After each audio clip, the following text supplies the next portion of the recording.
Ассаламу алейкум. Добро пожаловать в Экодром.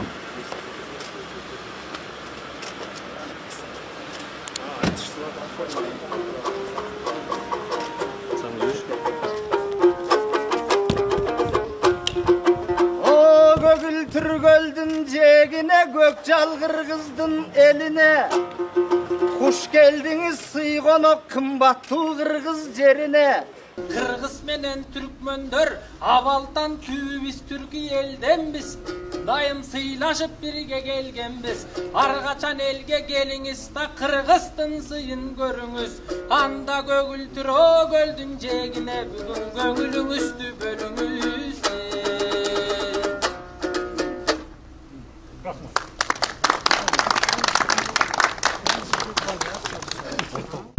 Импровизированный заявы, который показывает кыргызского народа, культуру кыргызского народа.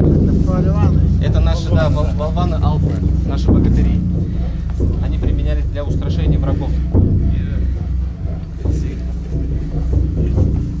Здесь представлен холмуз, смычковый инструмент кылгыяк, жетиген, струнный инструмент и добрый бас, большой барабан.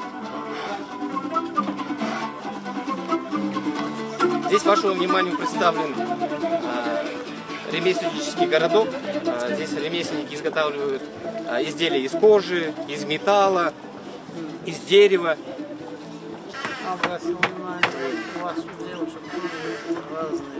Да. Разные были племена, и одежда была разная. Да. У северных кыргызов, 7 видов. Да, 7 видов. В каждой области своя одежда была. Панир-алайские кыргызы одевали другую одежду. Северные кыргызы одевали другую одежду. Здесь наши мастера изготавливают терме. Это терме, вот наш ковер. Как у нас ручной ковер. Это тоже ручная работа. Делается. Терме также используется в быту как один из элементов юрты. Издревле войлок считался для кыргызов, для кочевого народа кыргызов, войлок считался повседневным. Войлок используется в юрте, в повседневной жизни, используется при изготовлении ковров, шердаков, алагизов. Шердак, алагиз, да, шердак. Алагиз включен в список нематериального культурного наследия ЮНЕСКО. Здесь невестка, келинка изготавливает на ручной мельнице талкан для изготовления национального напитка джарма.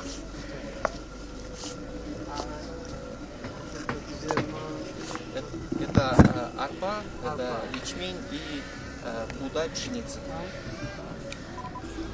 Здесь у нас гончарное производство. Изделие из глины издревле считалось для кочевого народа, применялось как посуда. Здесь мастер изготавливает, показывает мастер-класс по изготовлению. А вот эта вот деревянная посуда, деревянная посуда идиш, джигач идиш называется, изготавливается из дикого ужика. Мы кашек. Вот тоже кашек. Кашек есть как ложка. Ложка. Это чины. Чины.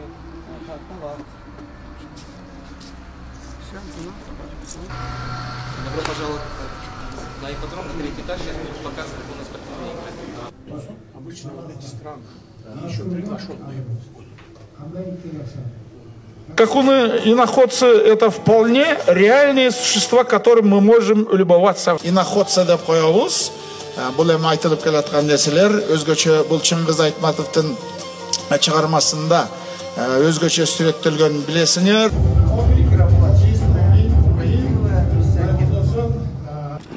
Обычно мы пропускаем эту музыку. Это марш ботой для поддержки наших игроков.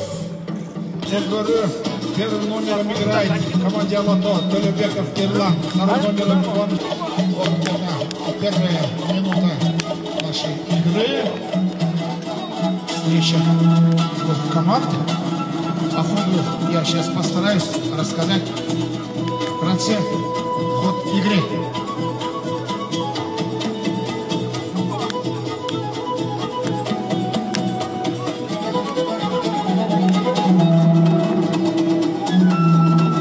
Вторая команда это Акшумкар. Первым номером капитан команды Ниязов Пяс. Это очень сильный, популярный игрок.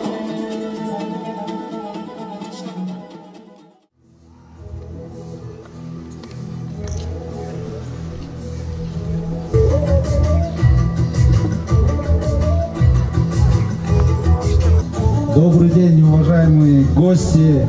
Вашему вниманию предлагается комплексные охотничьи игры с ловчими птицами и собаками, именуемые Салбурун.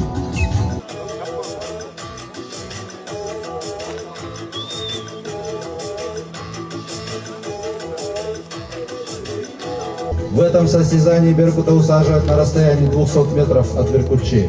По сигналу судьи беркутчей начинает отвлекать своего беркута, держа в руках приманку. Здесь оценивается время прилета беркута к руке беркутчей. По свистку судьи начинается отсчет времени. Если в течение 2 минут беркут не реагирует на голос хозяина, попытка не засчитывается.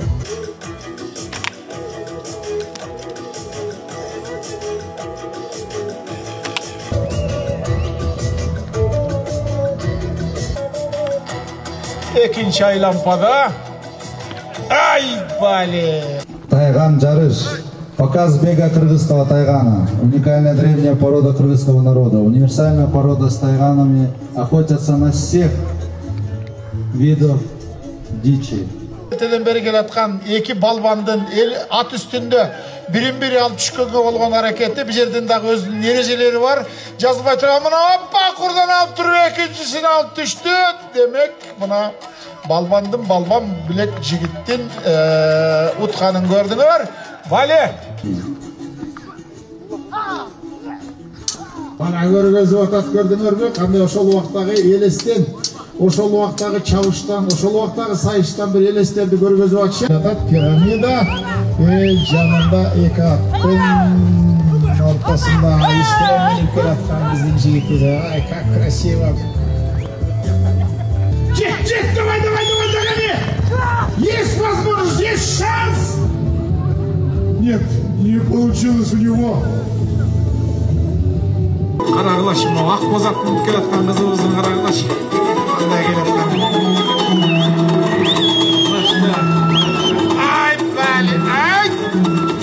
Жесткая игра. Такая темповая игра. Это кокчоры, и аламан, и жигитовка.